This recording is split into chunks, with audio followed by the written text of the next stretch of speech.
Huwag mong ibigay lahat-lahat. Para kung magkataong hindi pala siya para sa'yo, at least may natira kahit papaano. Alam ko yung pakiramdam ng binigay ko naman lahat. Tapos sa dulo, sinaktan lang din ako. Nung binigay mo yung puso't isip mo sa naging relasyon nyo. Thinking na siya na yung the one pero hindi pala. Tapos ngayon, naiwan kang ubos, basag, at sira.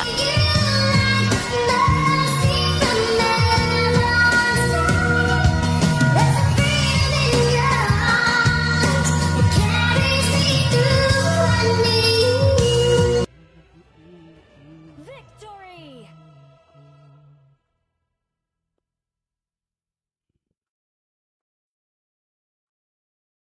Naka-open ka na ba?